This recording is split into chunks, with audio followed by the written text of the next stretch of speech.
नमस्कार दोस्तों, स्वागत है आपके अपने YouTube चैनल विकास स्टडी बांका में। हम लोग science practice set PYQ platform में दिया हुआ प्रैक्टिस सेट केमिस्ट्री का देख रहे हैं। आज हम केमिस्ट्री का चालू किए हैं। पहले हमने फिजिक्स बायोलॉजी का किया था, जिसमें से बहुत सारे टॉपिक अपलोड कर दिए हैं, और आज हम देखने वाले हैं केमिस्ट्री। केमिस्ट्री में देखेंगे आज का हम पहला टॉपिक। आज का हमारा जो पहला टॉपिक है वह है मतलब पदार्थों के गुण, वर्गीकरण और मिश्रण को अलग करने की प्रक्रिया। चलिए देखते हैं पहला प्रश्न क्या है। देख सकते हैं आज का हमारा टॉपिक क्या है, पदार्थों के गुण, वर्गीकरण एवं मिश्रण को अलग करने की प्रक्रिया। इसके बारे में देखेंगे। अभी तक जितना भी रेलवे में प्रश्न पूछा गया है सारे के सारे इस वीडियो में डिस्कस करेंगे। तो पहला प्रश्न क्या है कि मध्यवर्ती तरल अवस्था से गुजरे बिना एक पदार्थ को ठोस अवस्था से गैस अवस्था में परिवर्तन होता है, तो इस प्रक्रिया को हम लोग क्या कहते हैं? तो इस प्रक्रिया को हम कहते हैं ऊर्ध्वापातन। Option number A right answer होगा। यह क्या होता है कि ठोस से सीधे गैस में बदलता है, द्रव में नहीं बदलता है। अगला प्रश्न क्या है? डैश एक रासायनिक परिवर्तन नहीं है। अंडा का पकना है, एक आइस क्यूब का पिघलना यही नहीं है, ये आपका भौतिक परिवर्तन है। ये क्या है? भौतिक परिवर्तन। बाकी केक का बेक करना यह है, केला सड़ना ये भी है, लेकिन ये आपका क्या है? ये आपका भौतिक परिवर्तन। क्या ये भौतिक परिवर्तन है? बाकी ये आपका रासायनिक परिवर्तन है, ये भी रासायनिक परिवर्तन है, और ये भी क्या है? रासायनिक परिवर्तन है। वही पूछ रहा है इसमें से कौन सा रासायनिक परिवर्तन नहीं है, तो इसका राइट आंसर होगा ऑप्शन नंबर बी। अगला प्रश्न है कि हवा एक डैश है। तो हवा एक प्रकार का क्या है? वह दोनों तत्वों और यौगिकों का मिश्रण है। ऑप्शन नंबर डी इसका राइट आंसर होगा। अगला प्रश्न क्या है? अगला प्रश्न है कि तरल लिक्विड कागज क्या है? तरल लिक्विड कागज जो है शीघ्र सूखने वाला कागज के रंग का तरल पदार्थ, जिसे मुद्रित सामग्री को सही करने के लिए लगाया जाता है। सी इसका राइट आंसर होगा। अगला प्रश्न क्या है? उस प्रक्रिया का नाम क्या है जिसमें गैस सीधे ही ठोस वस्तु में परिवर्तित हो जाती है? हम लोग वहाँ देख रहे थे कि ठोस सीधे गैस में परिवर्तित होती थी, उसको हम लोग ऊर्ध्वापातन कहते थे, सब्लिमेशन। और यहाँ क्या होता है? गैस सीधे ठोस में परिवर्तन होता है, तो उसको हम लोग कहते हैं deposition. Deposition. Option number B इसका राइट आंसर होगा। अगला प्रश्न क्या है कि निम्नलिखित में से कौन सा कथन आपका गलत है? गलत कथन के बारे में बताना है। बोल रहा है कि पदार्थों का आकार अनिश्चित होता है, यही आपका गलत है, क्योंकि पदार्थों का आकार क्या होता है? निश्चित होता है। कैसा होता है? पदार्थों का आकार निश्चित होता है। ठोस पदार्थों का आयतन निश्चित होता है, बिल्कुल सत्य है। ठोस पदार्थ कठोर होते हैं, ये भी सत्य है। ठोस पदार्थ लगभग असंपीड़ित होते हैं, बिल्कुल ये भी सत्य। असंपीड़ित का मतलब इसको दबाया नहीं जा सकता है, तो इसमें पूछ रहा गलत, तो गलत है आपका ऑप्शन नंबर ए। तो राइट आंसर होगा ऑप्शन नंबर ए। अगला प्रश्न क्या है कि निम्नलिखित में से कौन सा कथन आपका गलत, उसके बारे में बताना है। पदार्थ के कण स्थिर अवस्था में होते हैं, यही आपका गलत है, क्योंकि पदार्थ के कण आपका कैसे होते हैं? गतिशील होते हैं। कैसे होते हैं? तो पदार्थ के कण आपका गतिशील होते हैं। बाकी पदार्थों के कण एक दूसरे को आकर्षित करते हैं, बिल्कुल सत्य है। पदार्थ के कणों के बीच रिक्त स्थान होता है, ये भी सत्य है। पदार्थ के कण बहुत छोटे होते हैं, ये भी सत्य है। पूछ रहा कि गलत, तो गलत है आपका ऑप्शन नंबर ए। तो राइट आंसर होगा ऑप्शन नंबर ए। अगला है कि निम्नलिखित में से किस वैज्ञानिक ने पदार्थ की 5वीं अवस्था के लिए कुछ गणना की थी? वो हमारे की थी सत्येंद्र नाथ बोस ने, जो कि ऑप्शन नंबर डी इसका राइट आंसर होगा। अगला प्रश्न क्या है? किसी तरल की समान मात्रा के लिए निम्नलिखित में से किस प्रक्रिया की गति सबसे धीमी होती है?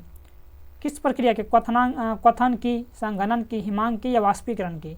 बोल रहा कि किसी तरल की समान मात्रा के लिए किस प्रक्रिया की गति सबसे धीमी होती है? तो वो होता है आपका वाष्पीकरण। ऑप्शन नंबर सी इसका राइट आंसर होगा। अगला है कि निम्नलिखित में से विषम की पहचान करना। इसमें से विषम क्या है उसके बारे में बताना है। वायु, दूध और मिश्र धातु, ये सब आपका क्या है? मिश्रण है, जबकि जल आपका क्या है? यौगिक है, तो यही आपका क्या है? मिश्रित। तो डी इसका राइट आंसर है। इसका फार्मूला आपका क्या होता है? H2O। अगला प्रश्न क्या है कि निम्नलिखित में से कौन सी धातु ठंडे या गर्म पानी के साथ प्रतिक्रिया नहीं करती है? तो इसका एल्युमिनियम। एल्युमिनियम जो है कि ठंडे या गर्म पानी के साथ अभिक्रिया नहीं करता है, इसका संकेत होता है आपका Al। तो डी इसका राइट आंसर होगा। अगला प्रश्न है कि निम्नलिखित में से कौन सा ऊर्ध्वापातन कर सकता है? इनमें ऑप्शन में कौन सा बताना है जो ऊर्ध्वपातन कर सकता है, वो करेगा आपका जाकर के अमोनियम क्लोराइड। डी इसका राइट आंसर होगा। अगला प्रश्न क्या है देखते हैं कि 12 डिग्री सेल्सियस पर जल की भौतिक अवस्था क्या होती है। तो 12 डिग्री सेल्सियस पर जल की जो भौतिक अवस्था होगी वो होगी आपका जाकर के द्रव। क्या होगी? द्रव। सी इसका राइट आंसर होगा। अगला है कि निम्न में से कौन सी विधि जल को पंकिल जल से अलग करेगी। कौन सी विधि जो है जल को पंकिल जल से अलग करेगी, वो करेगा आपका जाकर के निस्यंदन। डी इसका राइट आंसर होगा। अगला प्रश्न क्या है कि निम्नलिखित में से किसमें परिवर्तन करके किसी पदार्थ को एक अवस्था या रूप से दूसरे में परिवर्तित किया जा सकता है। क्या आयतन में परिवर्तन करके पदार्थ को बदल सकते हैं? नहीं। घनत्व में भी नहीं होगा, आकार में भी नहीं, लेकिन तापमान और दाब में परिवर्तन करके हम पदार्थ को एक रूप से दूसरे रूप में परिवर्तन कर सकते हैं। तो डी इसका राइट आंसर होगा। अगला प्रश्न क्या है कि रिक्त स्थानों में सबसे उपयुक्त विकल्प को भरना है। कली चूना डैश बनाने के लिए पानी के साथ प्रतिक्रिया करता है। तो वो क्या बनाने के लिए? वो आपका स्लैग चूना बनाने के लिए पानी से अभिक्रिया करता है। तो बी इसका राइट आंसर होगा। अगला है कि निम्न में से कौन सी एक रासायनिक अभिक्रिया है। अब रासायनिक अभिक्रिया क्या होता है कि जो एक पदार्थ से दूसरे पदार्थ में बन जाए और फिर दोबारा उस वापस प्राप्त नहीं कर सकते हैं, उसको हम लोग कहते हैं रासायनिक अभिक्रिया, ये कहते हैं। और भौतिक अभिक्रिया क्या होता है? वो होता है कि एक पदार्थ से दूसरे पदार्थ में बना लें और फिर वापस उसको प्राप्त कर सकते हैं, उसको हम लोग भौतिक परिवर्तन कहते हैं। और ये रासायनिक अभिक्रिया रासायनिक परिवर्तन कहते हैं। तो बोल रहा कौन सा रासायनिक अभिक्रिया है? तो बर्फ का पिघलना ये आपका भौतिक परिवर्तन है। मक्खन का खट्टा होना, बिल्कुल, ये आपका क्या है? तो ये है आपका जाकर के रासायनिक अभिक्रिया। बी इसका राइट आंसर होगा। बाकी गीले कपड़ों का सूखना ये आपका भौतिक परिवर्तन है। आयोडीन क्रिस्टलों का ऊर्ध्वपातन ये भी आपका क्या है? भौतिक परिवर्तन है। बाकी बी इसका रासायनिक परिवर्तन है। तो बी इसका राइट आंसर होगा।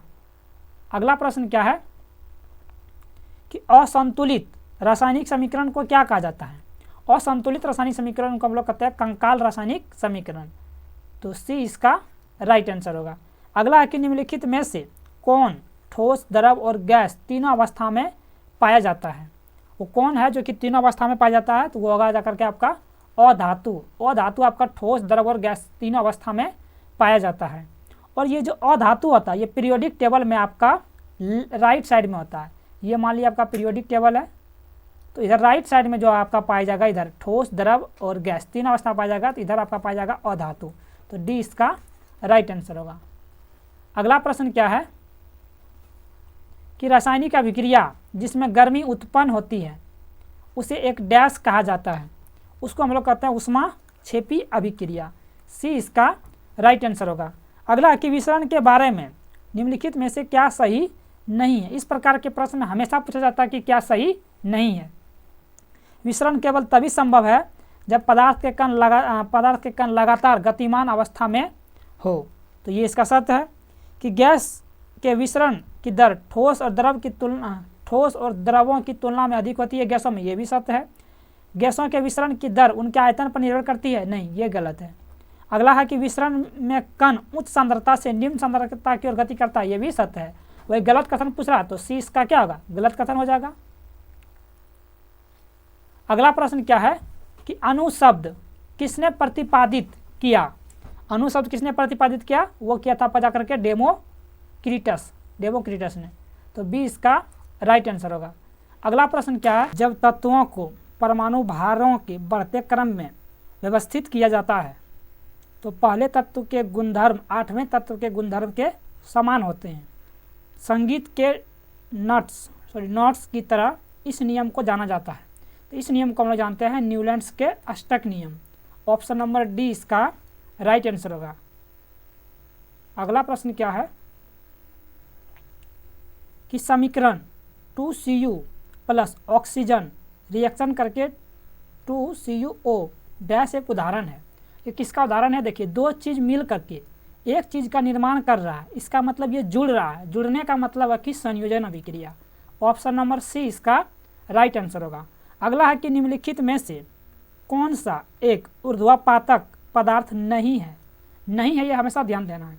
आपका कपूर है, नेफ्थलीन है, अमोनियम क्लोराइड है, जबकि सोडियम सल्फेट नहीं है। तो इसका राइट आंसर होगा ऑप्शन नंबर ए।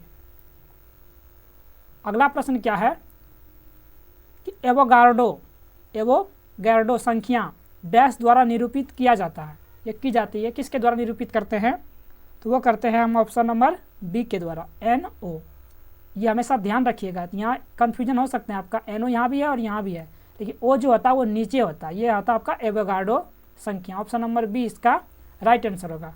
ऊर्ध्वपातन क्या है? ऊर्ध्वपातन क्या है?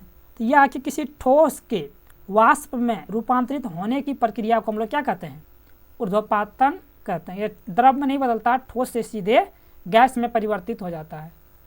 अगला प्रश्न क्या है कि सिल्वर क्लोराइड एक डार्क बोतल में संग्रहित किया जाता है, क्यों करते हैं? तो वो करते हैं हम सूरज की रोशनी की प्रतिक्रिया से बचने के लिए। तो डी इसका राइट आंसर होगा। अगला है कि कैल्शियम सल्फेट हेमीहाइड्रेट क्यों क्या कहा जाता है?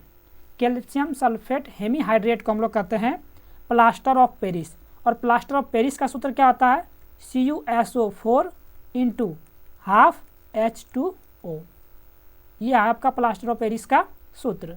तो ए इसका राइट आंसर होगा। अगला प्रश्न क्या है कि किसी वस्तु की अवस्था द्रव अवस्था से गैस अवस्था में बदलने को क्या कहा जाता है? द्रव अवस्था से गैस अवस्था में बदलने को हम लोग कहते हैं वाष्पीकरण। क्या हो जाएगा? वाष्पीकरण। तो बी इसका राइट आंसर होगा। अगला है कि डैश द्वारा निश्चित अनुपात का नियम उद्धत यानी उद्धत किया गया है, तो वो किसके द्वारा किया गया है? वो किया गया प्राउस्ट के द्वारा। सी इसका राइट आंसर होगा। अगला प्रश्न क्या है? किसी भी पदार्थ के एक अणु में 6.023 10⁻23 कण शामिल है। यदि कार्बन डाइऑक्साइड में 3.0115 × 10⁻23 कण मौजूद है, तो कार्बन डाइऑक्साइड के अणु की संख्या कितना है? संख्या निकालने के लिए क्या करना पड़ेगा? ये जो कार्बन डाइऑक्साइड के कण दिया गया है और एक कण से भाग लगा देंगे, 6.023 × 10⁻23। जब भाग लगाएंगे तो वो आएगा आप जाकर के ऑप्शन नंबर डी 0.5। डी इसका राइट आंसर होगा। अगला है कि अभी तक वैज्ञानिकों द्वारा पदार्थ की कितनी अवस्थाएं तय की गई है? अभी तक की गई 5, ठोस, द्रव, गैस, प्लाज्मा और बोस आइंस्टाइन कंडेंसेट, ये 5 अवस्थाएं हैं। अगला प्रश्न क्या है कि हेलोजन में डैश होता है। हेलोजन जो पीरियोडिक टेबल का हेलोजन ग्रुप है उसमें क्या होता है उसके बारे में बताना है। उसमें 2 गैस होते हैं, 1 तरल होते हैं और 2 ठोस होते हैं। तो सी इसका राइट आंसर होगा। अगला प्रश्न क्या है कि दी गई अभिक्रियाओं में से कौन सी संयोजन अभिक्रिया के विपरीत होता है? ये होती है संयोजन अभिक्रिया। अभी क्या बताए थे कि मान लीजिए कोई ये एक पदार्थ है, ये भी एक समीकरण है और ये भी क्या बी है, मिलने के बाद ये ए बी बना ले यानी कि ये जुड़ जाए, तो ये आपका संयोजन अभिक्रिया है। इसका विपरीत क्या हो जाएगा? वियोजन। क्या हो जाएगा? ये आपका वियोजन यानी कि अवक्षेपण। क्या हो जाएगा? वियोजन अपघटन। क्या हो जाएगा? अपघटन यानी टूटना। अब ये ए बी है, ये टूट करके 2 चीज़ बना लेगा, ए प्लस बी, तो 2 चीज़ बना लिया, ये क्या गया? अपघटन, ये टूट गया। तो इसका क्या है? राइट आंसर ऑप्शन नंबर ए। अगला प्रश्न क्या है कि प्राकृतिक गैस का जलना निम्नलिखित में से कौन सी अभिक्रिया है? प्राकृतिक गैस का जलना कौन सी अभिक्रिया है? तो वो है जाकर के ऊष्माक्षेपी अभिक्रिया। तो डी इसका राइट आंसर होगा। अगला प्रश्न क्या है कि निम्नलिखित में से किसके अणुओं के बीच आकर्षण बल अधिकतम होता है? तो अधिकतम आकर्षण बल होता है वो होता है आपका जाकर के ठोस। तो सबसे अधिक आकर्षण बल होगा आपका ठोस में, उसके बाद होगा आपका द्रव में, उसके बाद होगा आपका जाकर के गैस में। तो सबसे कम जो आकर्षण बल होता है वो गैस में होता है। अगला है कि उस अभिक्रिया को क्या कहते हैं जिसमें 2 यौगिक आयनों का आदान प्रदान कर नए यौगिक बनाते हैं? उसको हम लोग क्या कहते हैं? तो उसको हम लोग कहते हैं द्विविस्थापन अभिक्रिया। तो ए इसका राइट आंसर होगा।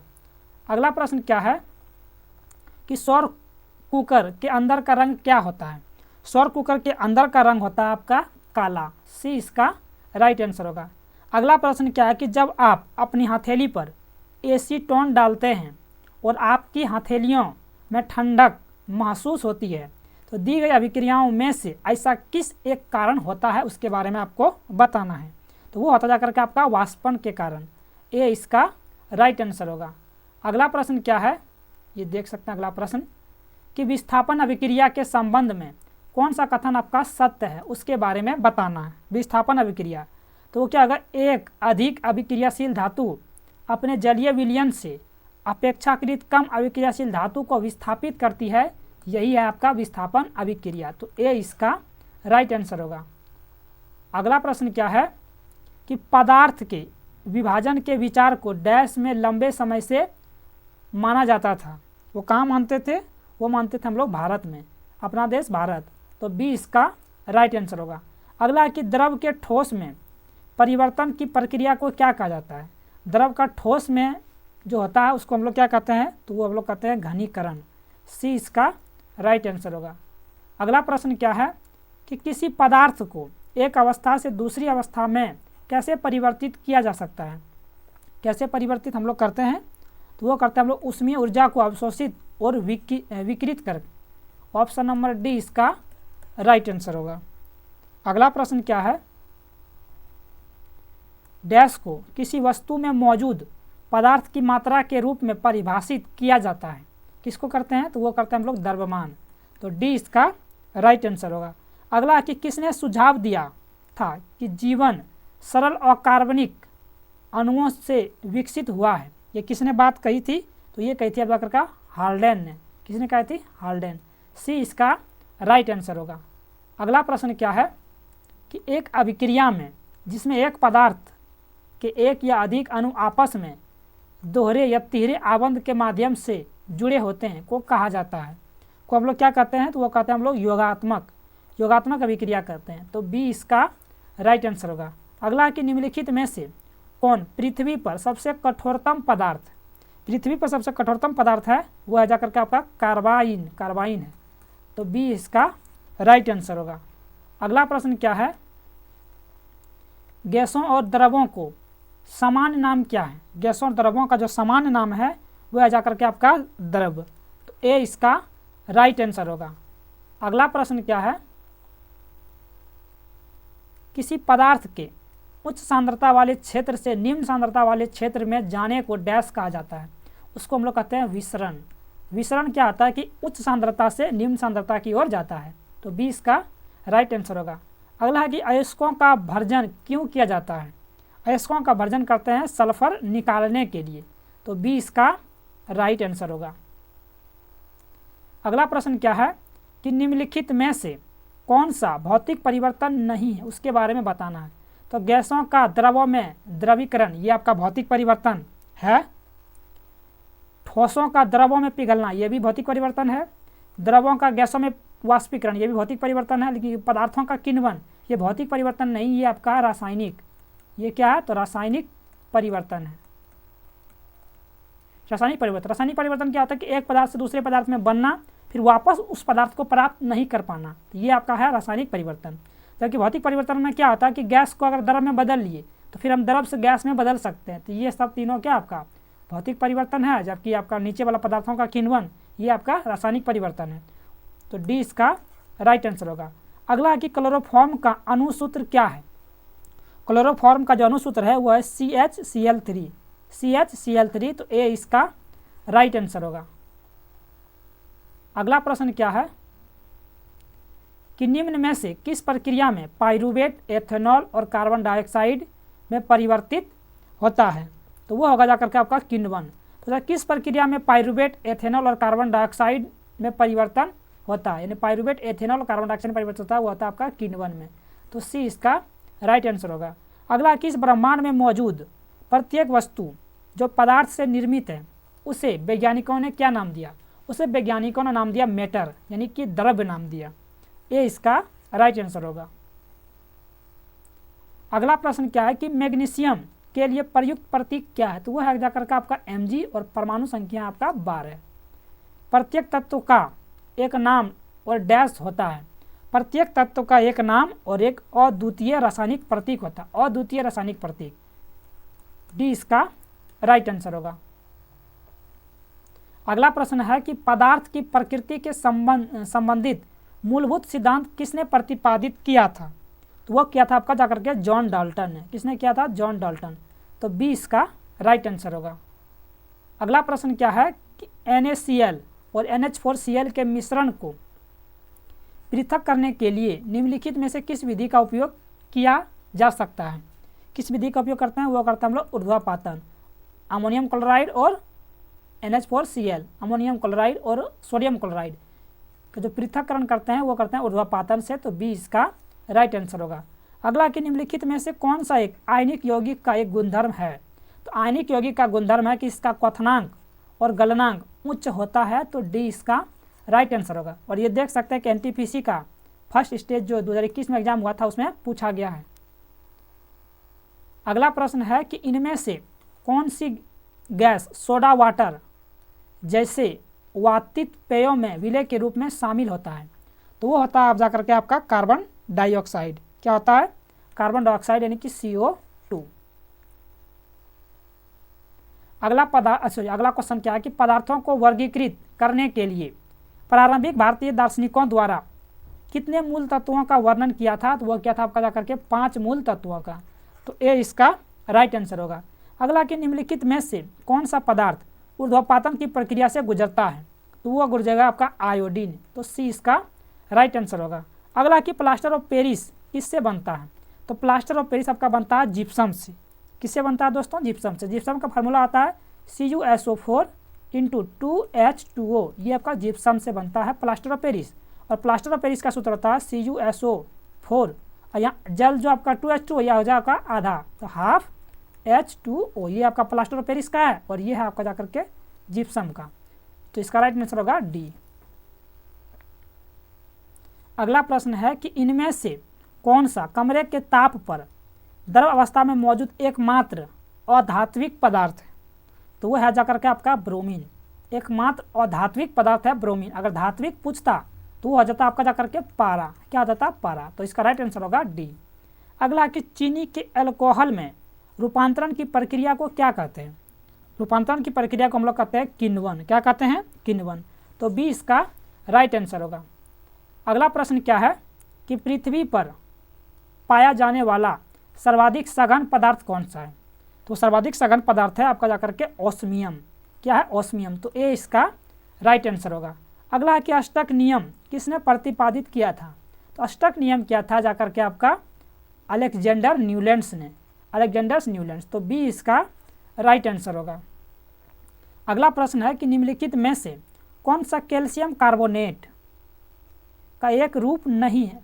तो कैल्शियम कार्बोनेट मतलब CaCO3 कौन सा इसका रूप नहीं है। तो आपका खड़िया है, चूना पत्थर है, संगमरमर है। तो आपका जिप्सम नहीं है। कि जिप्सम का सूत्र क्या आता है, तो CuSO4 × 2H2O। ये आपका जिप्सम का है। बाकी संगमरमर का आपका CaCO3, खड़िया का भी CaCO3 और चूना पत्थर का भी यही होता है। तो बी इसका राइट आंसर होगा। अगला कि आतिशबाजी में अलग अलग रंग धात्विक लवणों से निकलते हैं। निम्नलिखित में से कौन सा धात्विक लवण आतिशबाजी में हरे रंग की उत्पत्ति के लिए जिम्मेदार होता है। तो वो होता जाकर के आपका बेरियम। क्या होता है, बेरियम। तो ए इसका राइट आंसर होगा। और अगला प्रश्न क्या, आज का आखिरी प्रश्न है कि निम्नलिखित में से कणों की गतिज ऊर्जा अधिकतम होती है। तो कणों की जो गतिज ऊर्जा अधिकतम होगी वो होगी आपका गैसों में। तो डी इसका राइट आंसर होगा। अब देखिए सबसे अधिक जो गतिज ऊर्जा होगी वो होगी जाकर के आपका गैस में। किस में होगी, तो गैसों में अधिकतम होगी। उसके बाद होगा आपका जाकर के द्रव में। उसके बाद होगा आपका जाकर के ठोस में। क्या होगा, ठोस में। तो आज का हमारा सेशन यहीं समाप्त होता है। इसका जो भी पार्ट बच गया है वो अगला पार्ट में आएगा। तो मिलते हैं नेक्स्ट वीडियो के साथ। तब तक के लिए जय हिंद।